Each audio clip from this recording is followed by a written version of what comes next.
Ketika kapal selam Nanggala 402 hilang tanpa signal radar untuk rescuer, para tim pencari dan penyelamat tidak bisa mendeteksinya. Kemungkinan terburuk kapal ini mati mesin, blackout, sehingga crack under pressure, terkoyak di bawah tekanan. Oh ya, tim Lapangan Mahakarya telah berkontribusi banyak membantu Basarnas terus mencari lokasi kapal selam Nanggala. Setiap 2 jam saya mendapatkan laporan langsung setiap saat dengan harap-harap cemas. Putra bangsa terbaik dalam kapal selam tua harus dapat diselamatkan dan ditemukan. Akhirnya diketemukan. Kapal selam tersebut terbelah, crack di bawah tekanan. Innalillahi wa inna ilaihi rajiun. Gugur 53 kesatria laut dalam menjalankan tugas negara. Ini sebuah tamparan. Ini no joking, bukan barang candaan. Karena ada 2 hal langsung kita sebagai orang awam bertanya atas apa yang terjadi. Pertama adalah Panglima TNI dan Kasal mesti mengklarifikasi 2 hal: kelebihan muatan dan lokasi latihan. Jurnalis The Drive Thomas Newdick mengutip Combat Fleets of the World edisi tahun 93 yang mengatakan biasanya submarine tipe Nanggala berkapasitas hanya 34 personel. Kedua, Laut Utara Bali berkategori palung laut. Kedalamannya hingga 700 sampai 1300 meter. Semakin ke timur, semakin dalam. Arus bawah lautnya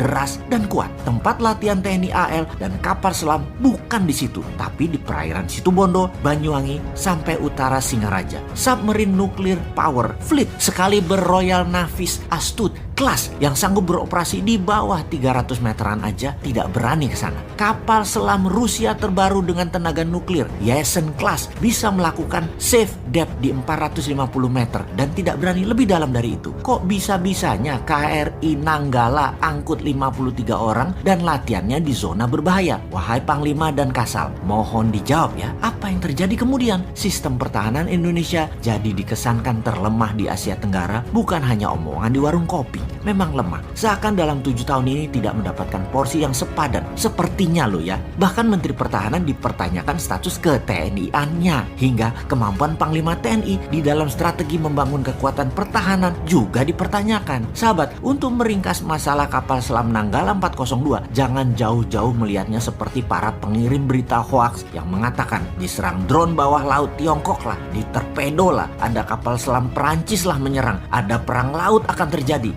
Sabotase. Jawabannya bukan semua di atas. Atau perkiraan yang kedua, karena adanya masalah maintenance dan spare part yang jatahnya sering digunting karena sistem pertahanan dikatakan tidak ada dana, kalaupun ada prioritasnya bukan untuk pemeliharaan, dan masalah lain lagi yaitu sangat banyak dugaan korupsinya dalam urusan alat utama sistem pertahanan alutsista ini. Akibatnya Nanggala blackout, tak bisa baca arah, dan macam-macam yang berakibat kecelakaan tersebut. Jadi kalau diringkas dugaan kedua, lemahnya pertahanan kita karena unsur korupsi di departemen dan lembaga terkait, jadi semua ini ya harus dibongkar. Kesimpulan sepihak versi 2 adalah korupsi membunuh putra bangsa terbaik. Kedepan, kalau Anda benar-benar NKRI garis lurus wahai pejabat, tebas masalah korupsi itu. Kita kembali ke topik awal. Dunia pertahanan itu memang tidak ada wujud nyatanya. Seakan-akan sepi terlihat, baru dibutuhkan atau dianggap penting ketika kapal perang negara lain manuver masuk ke Indonesia. Di sana baru kita lihat apakah kita bisa antisipasi atau bahkan bisa menyerang balik, atau diam saja karena nggak bisa apa-apa. Misalnya Australia dari Port of Darwin mengirim jet tempurnya lewat Christmas Island menyerang Jakarta. Dalam 30 menit bisakah diintersep serangan tersebut? Malaysia dari Sarawak serang Balikpapan. Pangkalan mana yang bisa menghalangi serangan udara tersebut? Atau kota Medan diserang oleh Thailand. Pangkalan mana yang bisa menahannya? Jangan-jangan dalam waktu 2 jam setelah negara agresor berangkatkan pasukan tempurnya, kota yang ditarget tersebut rata tanah sebelum bisa diintersep oleh pasukan kita. Bayangkan, alat-alatnya tua semua, sisa-sisa orde baru pun masih ada. Maintenance perawatannya hanya gonta-ganti spare part yang selalu terlambat. Indonesia ini negara maritim, angkatan lautnya harusnya terkuat di dunia. Namun miris, pencurian hasil laut oleh negara lain masih terjadi di banyak laut di Indonesia. Puncaknya kapal selam Nanggala 402 beserta kesatria lautnya gugur. Industrial military complex harusnya ada di Indonesia saat ini. Selain untuk secara fisik mengendalikan wilayah Indonesia, juga juga membuat efek gentar negara lain. Lalu sebagai syarat mutlak, semua harus diproduksi dalam negeri. Indonesia harus menambah kekuatan perang dan pertahanan, juga bentuk perang non-militer harus juga dikuatkan 10 kali lipat dari saat ini. Seperti informational warfare, trade warfare, biological warfare, digital IT warfare, dan banyak lagi bentuk perang modern harus kita kuatkan kalau Indonesia mau menjadi negara superpower. Itulah mengapa New Mind akan merubah Departemen Pertahanan menjadi Departemen Perang. Dari defense menjadi offense. Itu semua adalah kebijakan luar negeri, ofensif. Itulah sebabnya kalau sistem bernegaranya yang diagungkan adalah old mind yang hanya bisa berhutang, itu saja pikirannya. Itu old mind berpendapat, itu kuno. Membangun perlu dolar itu kuno. Membangun perlu asing itu kuno. Untung kalian punya ribuan buzzer yang dibayar miliaran. Jadi terlindungi semua ketidakmampuan banyak pejabat dengan narasi, dengan cerita sukses dan kesederhanaan. Kalau bernegara ala New Mind, maka printing money 100% dengan underlying military industrial complex pasti dilakukan. Membangun mesin perlindungan negara seperti tank, kapal selam, kapal frigat, kapal laut, mungkin sampai kapal induk, hingga sistem radar, komunikasi satelit sendiri. Gelontorkan saja 500 triliun setahun pakai printing money dengan syarat bahan bakunya harus 100% Indonesia. Dan bagi New Mind itu pasti akan dilakukan. Walau awalnya trial error, ya nggak apa-apa. Setahun 2 tahun pertama mungkin yang benar-benar jadi hanya 40%. Namun di tahun ke-10, bayangkan kekuatan Indonesia saat ini. Dan bayangkan apa yang terjadi di tahun 2045 nanti. Kalau New Mind mah mulai sekarang, kalau Old Mind mah nggak tahu.